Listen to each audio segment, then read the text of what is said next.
Hey there, so today we have another review, and this is a beer from Treehouse. This is Single Shot with Vanilla, 6.4% coffee stout, coffee milk stout brewed with Madagascar vanilla beans.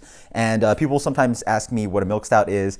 Lactose is added to this beer. It is an unfermentable sugar that is used in the process of brewing. Clearly, if you have an unfermentable sugar, it's going to stay in the beer. The yeast is not going to eat it up, and you're going to have added sweetness and a different flavor in the beer. So it's sugar in the end, and it's the same sugar that is in milk, so beware of that. Beer pours out very dark. Beautiful dark brown head on that. Let's get the aroma on this one.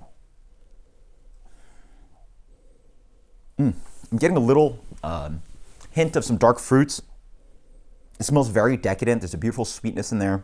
Actually, for sure, let this one warm up.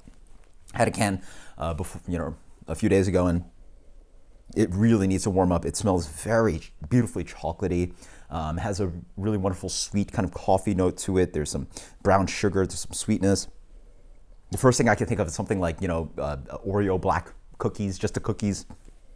And the vanilla is jumping in there, offering that kind of note that reminds me of Oreo, not just the chocolate, but also that kind of like cookie note, because there is vanilla in there. Cheers.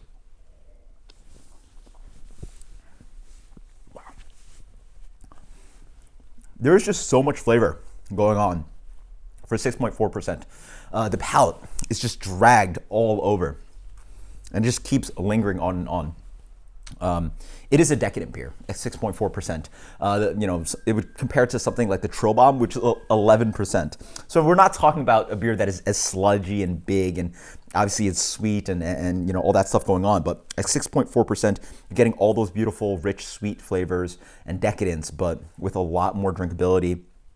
And it stands up at 6.4%.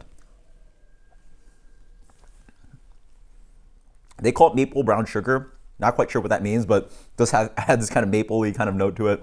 Lots of brown sugar, medium to dark brown sugar, maybe some caramel, maybe some butterscotch. The vanilla just lingers all over the place. Even more of that Oreo cookie. There you go. Those ice cream cake crunchies. There you go. That kind of really beautiful, fun kind of flavor. That's the best part of an ice cream cake.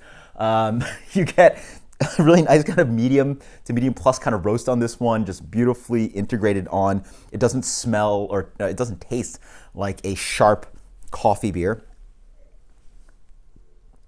There you go. Some tiramisu, that beautiful kind of biscuity coffee kind of note.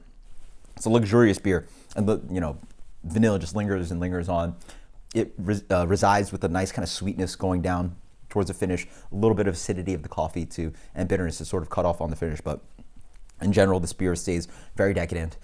It certainly is a sipper, even though it's 6.4%. It's definitely a beer you probably want to share. Again, it really is a desserty beer to me. It's one of those beers that makes sense to me because by the time you hit dessert, you really don't want to eat that much and you just don't want to get stuffed anymore. And so you have this one, 6.4%. It's not going to kill you. It's not a big 9 plus, 10% plus imperial stout with huge flavors. It has huge flavors at this ABV.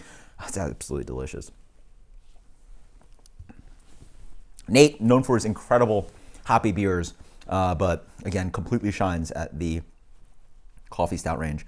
Let's go with a 98 on this one. 98, this is darn good. It's going to be hard to find an adjuncted 6.4% stout. Then again, that's very specific, but in this ABV range of an adjuncted stout, it's going to be very hard to find a beer that you're going to like more. Until next time, guys, cheers. Later. Let me know what you think.